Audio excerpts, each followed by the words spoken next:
Hello दोस्तों, कैसे हैं आप सभी। दोस्तों, आज का यह वीडियो आपका मोस्ट इंपॉर्टेंट होने वाला है क्योंकि आज के इस वीडियो में मैं आपको एक और मॉक टेस्ट करवाने वाला हूं उन टॉप क्वेश्चंस का, ईवीएस यानी पर्यावरण के टॉप 25 क्वेश्चंस का, जो आपके रीट 2025 के लिए वेरी वेरी मोस्ट हैं। तो शुरू करेंगे फुल एनर्जी के साथ। एक एक क्वेश्चन को बेहतर ढंग से तैयार कीजिएगा, रट्टा मान लीजिएगा क्योंकि सारे क्वेश्चन आपके वेरी वेरी मोस्ट हैं। तो शुरू करते हैं। पहला क्वेश्चन आपके सामने है। क्वेश्चन क्या है? सरकार का यह कानून कि कोई भी सांप को पकड़कर नहीं रख सकता है किस अधिनियम के अंतर्गत आता है? क्या वो पर्यावरण संरक्षण अधिनियम 1986 है, या जैविक विविधता अधिनियम 2002 है, या वन्य जीव संरक्षण अधिनियम 1972 है, या वन संरक्षण अधिनियम 1980 है? बताइए। तो यहां अगर बात करें कि कोई भी वन्य जीवों को पकड़कर कैद कर नहीं रख सकता है, उनको हानि नहीं पहुंचा सकता है, और ये सारे प्रावधान किसमें किए गए? वन्य जीव संरक्षण अधिनियम जो 1972 के अंदर आया उसमें किए गए। तो सी ऑप्शन आपका करेक्ट हो जाएगा। एक क्वेश्चन और हर एग्जाम के अंदर बहुत ज्यादा ट्रेंड करता है कि भारत में प्रोजेक्ट टाइगर की शुरुआत जो हुई थी वो कब हुई थी? तो प्रोजेक्ट टाइगर बाघों के संरक्षण के लिए 1973 में प्रोजेक्ट टाइगर शुरू किया गया। ठीक है, ये याद रखिएगा। अगर बाघ दिवस आता है तो आपका 29 जुलाई जो है वो बाघ दिवस हम मनाते हैं। ठीक है, अगला बढ़ते हैं नेक्स्ट क्वेश्चन, और आपका सेकंड नंबर क्वेश्चन है, राष्ट्रीय आपदा प्रबंधन संस्थान कहाँ स्थित है? बेस्ट क्वेश्चन है। क्या देहरादून में, नई दिल्ली में, जयपुर में, या कानपुर में? तो जो राष्ट्रीय आपदा प्रबंधन संस्थान है दोस्तों, वो आपका नई दिल्ली कनॉट प्लेस के अंदर स्थित है। तो यहाँ पर बी ऑप्शन आपका करेक्ट हो जाएगा।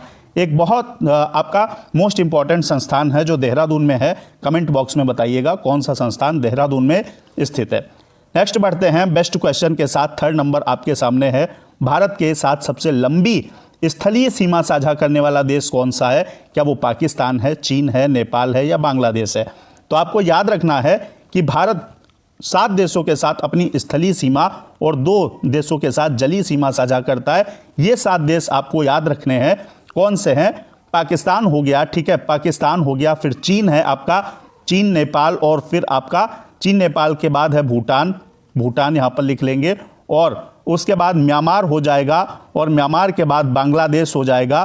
बांग्लादेश के बाद कौन सा है? आपका अफगानिस्तान है। ठीक है, अफगानिस्तान। यहाँ पर अगर जलीय सीमा आपसे कहा जाए तो जलीय सीमा भारत श्रीलंका के साथ और मालदीव के साथ साझा करता है। ये भी आपको याद रखना है। ठीक है, तो ये आपके 9 आपके टोटल देश हो गए, 7 के साथ स्थलीय सीमा, 2 के साथ जलीय सीमा। अब बात आती किसके साथ सबसे लंबी सीमा साझा करता है? तो बांग्लादेश के साथ भारत सबसे लंबी सीमा साझा करता है, करीब 4096 किलोमीटर की सीमा साझा करता है। और सबसे कम सीमा जो साझा करता है वो आपका अफगानिस्तान के साथ साझा करता है, याद रखिएगा। ठीक है, अफगानिस्तान। ठीक है, यहाँ पर आपका क्लियर हो गया, ऑप्शन डी करेक्ट हो गया। नेक्स्ट बढ़ेंगे, कक्षा के लिए निम्नलिखित में से कौन सी सबसे उपयुक्त शिक्षण विधि होगी?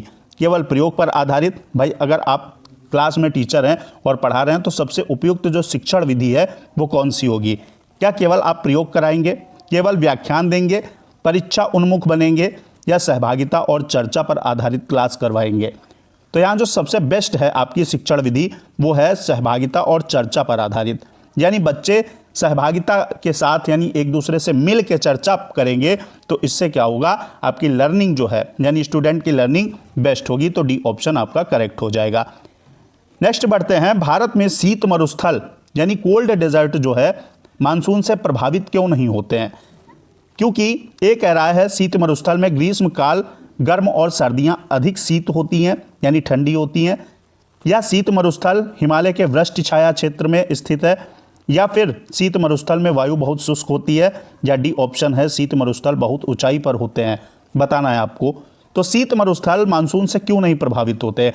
क्योंकि यहाँ पर बी ऑप्शन आपका करेक्ट हो जाएगा। शीत मरुस्थल हिमालय के वृष्टि छाया, वृष्टि छाया मतलब अगर बोले तो यहाँ से मान लीजिए यहाँ से हवाएं उठ रही हैं, ठीक है, यहाँ से हवाएं उठ रही हैं और इधर आपका मान लीजिए क्या है?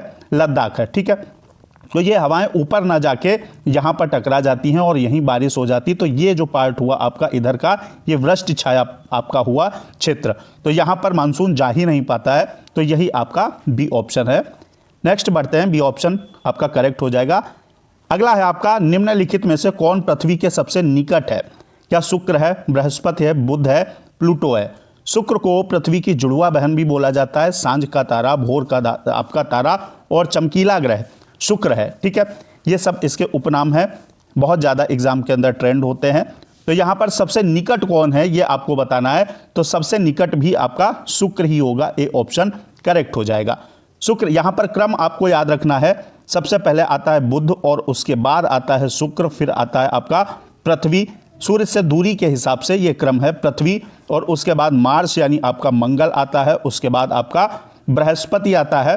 ठीक है, बृहस्पति आता है और फिर आपका शनि है और उसके बाद शनि के बाद जो आता है वो यूरेनस है और लास्ट में आपका कौन सा बचा, नेपच्यून बचा। ठीक है, ये आपके क्रम है, याद रखिएगा, तो आपका ए ऑप्शन करेक्ट हो जाएगा। नेक्स्ट बढ़ते हैं, फूल डोल उत्सव किसके द्वारा मनाया जाता है, वल्लभ पंत द्वारा, राम स्नेही पंथ द्वारा या सतनाम पंथ द्वारा या प्रणामी पंथ द्वारा।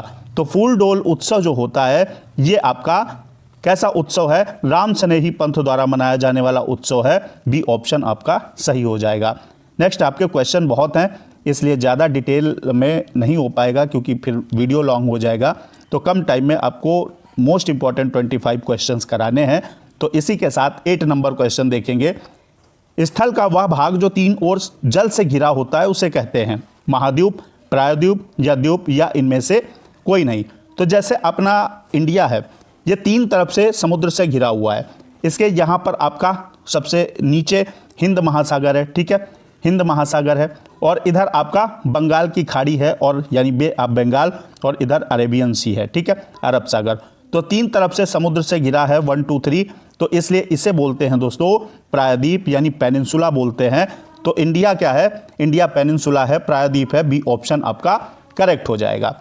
नेक्स्ट बढ़ते हैं, नेक्स्ट आपका है 9 नंबर क्वेश्चन, भारत के लगभग मध्य से होकर गुजरने वाली अक्षांश रेखा कौन सी है। तो यहाँ पर एक बार फिर से ऐसे बनाएंगे और ये इस तरीके से कुछ गुजरती है आपकी कौन सी रेखा, कर्क रेखा। ठीक है, ये आपकी कर्क रेखा गुजरती है जो कि यहाँ पर अगर हम देखें तो यहाँ 0 डिग्री जो पैरेलल है ये आपकी भूमध्य रेखा होती है जिसे विषुवत रेखा भी बोलते हैं। इसके ऊपर ठीक ऊपर 23.5 डिग्री यानी 23 and 1/2 डिग्री नॉर्थ ये आपकी ट्रॉपिक ऑफ कैंसर यानी कर्क रेखा है और नीचे इतना ही 23 and 1/2 डिग्री साउथ ये आपकी ट्रॉपिक ऑफ कैप्रिकॉर्न यानी आपकी मकर रेखा है। ठीक है, तो यहाँ पर कर्क रेखा भारत के 8 राज्यों से होकर गुजरती है। वो राज्य कौन कौन से हैं, यहाँ पर अगर आप चाहें तो मित्र लिख लें और पा लिख लें, पर गमछा यहाँ पर माँ और यहाँ पर छा लिख लें और लास्ट में बचा झार। ठीक है, मिजोरम, त्रिपुरा, पश्चिम बंगाल, राजस्थान, गुजरात, मध्य प्रदेश, छत्तीसगढ़ और झारखंड।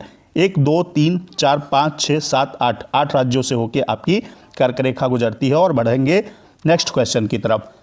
श्रीलंका को भारत से पृथक करती है कौन, बंगाल की खाड़ी, विंध्यन पर्वत श्रेणी, पामीर का पठार या मन्नार की खाड़ी। तो श्रीलंका को भारत से अलग कौन करता है, मन्नार की खाड़ी अलग करती है। और पाक जो जल संधि है, ठीक है, पाक स्ट्रेट जो है वो किसके बीच में है, भारत और श्रीलंका के बीच में है, ये भी याद रखना है। पाक स्ट्रेट और मन्नार की खाड़ी श्रीलंका को भारत से अलग करती हैं। नेक्स्ट बढ़ेंगे, अगला है आपका नाथुला दर्रा किन 2 देशों को जोड़ता है, भारत और चीन को, भारत और पाकिस्तान, भारत और अफगानिस्तान, भारत और म्यांमार। बताइए, तो नाथुला दर्रा जो है, नाथुला पास भारत और चीन को जोड़ता है यानी ए ऑप्शन आपका करेक्ट हो जाएगा। इनके बीच में, भारत और चीन के बीच में कौन सी रेखा है, मैकमोहन रेखा। भारत और पाकिस्तान के बीच में रेड क्लिफ है। कमेंट बॉक्स में बताइए भारत और अफगानिस्तान के बीच में कौन सी लाइन है, यह आपको बताना है।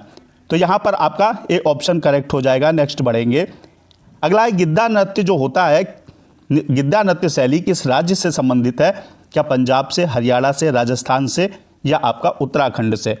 तो गिद्दा जो नृत्य शैली है वो आपके पंजाब से संबंधित है, ए ऑप्शन करेक्ट हो जाएगा। नेक्स्ट आपका अगला क्वेश्चन है 13 नंबर क्वेश्चन है, असहयोग आंदोलन कब शुरू किया गया था, महात्मा गांधी के द्वारा कब शुरू किया गया, 1919, 1920, 1921 या 1922। तो असहयोग आंदोलन जो शुरू किया गया वो आपका कब शुरू किया गया, 1920 के अंदर शुरू किया गया, बी ऑप्शन आपका करेक्ट हो जाएगा। एक और क्वेश्चन बहुत ज़्यादा ट्रेंड करता है कि साइमन कमीशन भारत कब आया, तो याद कर लीजिएगा 3 फरवरी 1928 को साइमन कमीशन भारत आया था, जिसका विरोध करते हुए लाला लाजपत राय की लाठियों से इतनी उन पर वार किए गए कि उनकी मृत्यु कुछ दिन के बाद हो गई। ठीक है। तो 1920 में आपका असहयोग आंदोलन होता है और 1928 में भारत में साइमन कमीशन आता है। दोनों क्वेश्चन मोस्ट इंपॉर्टेंट है। नेक्स्ट है आपका राजस्थान में जिप्सम उत्पादन में अग्रणी जिला कौन सा है? नागौर है, बीकानेर, चूरू या जैसलमेर। जैसलमेर की अगर दोस्तों बात करें तो भारत का सबसे शुष्क स्थान जो है वो आपका जैसलमेर है। ये आपका थार रेगिस्तान में स्थित है जो भारत का सबसे बड़ा डेजर्ट है। और दुनिया का सबसे बड़ा डेजर्ट आपका अफ्रीका कॉन्टिनेंट में कौन सा है? Sahara desert.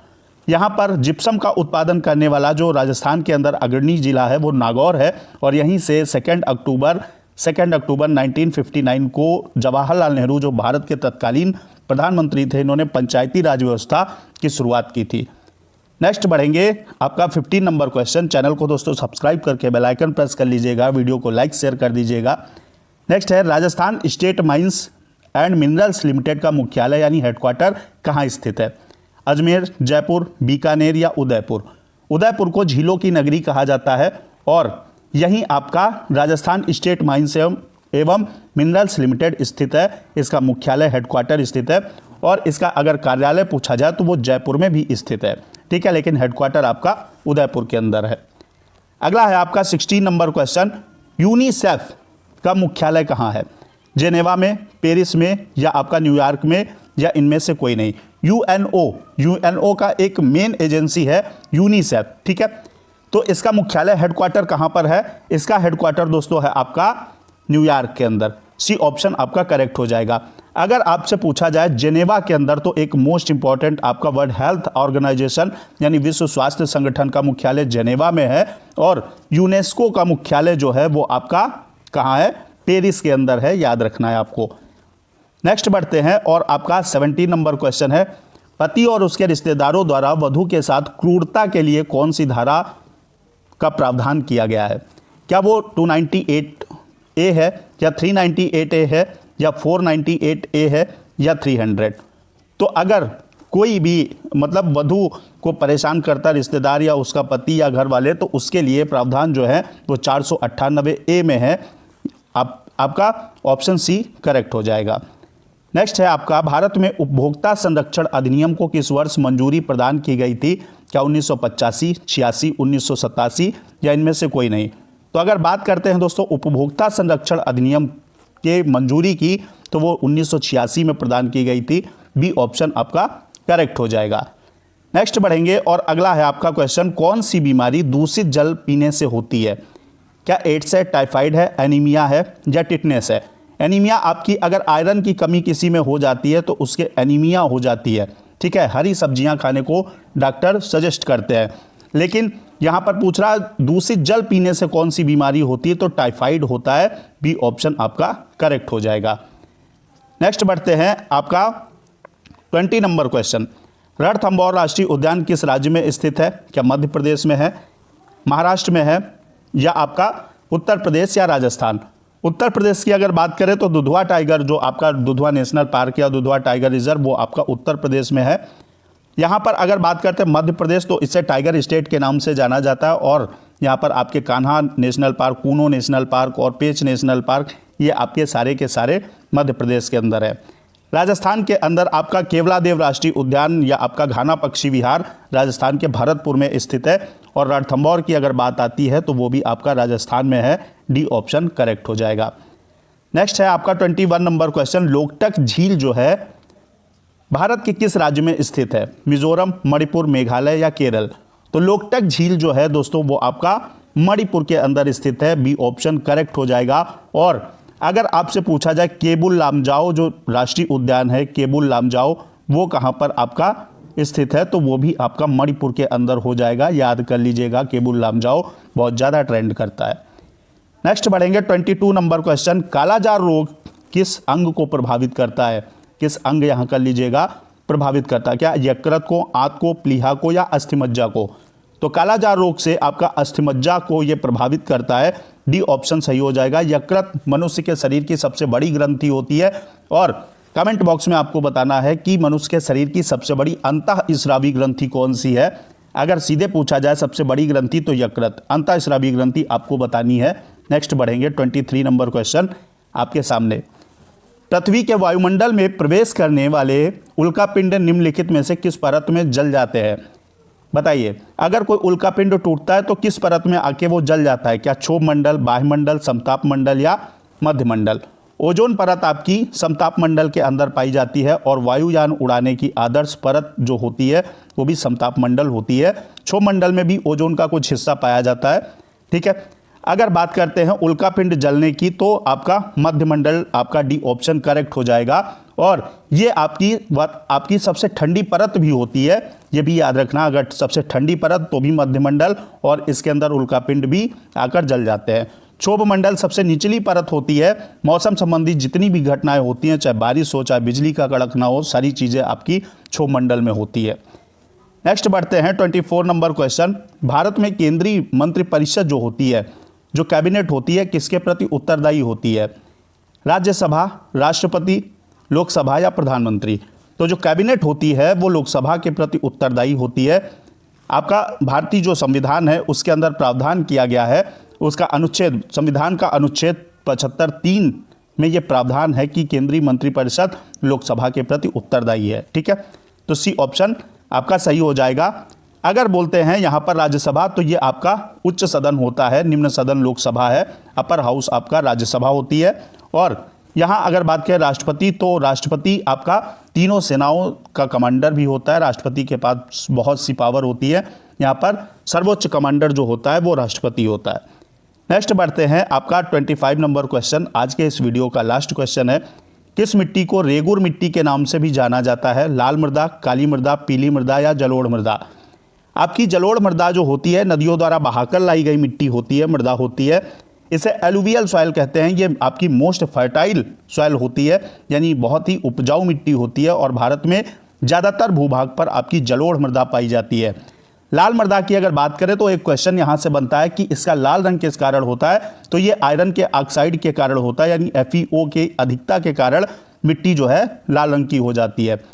काली मृदा को रेगुर मृदा भी बोलते हैं, बी ऑप्शन करेक्ट हो जाएगा। इसे कपास मृदा भी बोलते हैं, क्योंकि कपास की खेती जो है काली मृदा में आपकी सबसे ज़्यादा होती है, सबसे बेस्ट होती है। महाराष्ट्र के अंदर काली मृदा बहुत पर्याप्त स्तर पर पाई जाती है, तो बी ऑप्शन आपका करेक्ट हो जाएगा।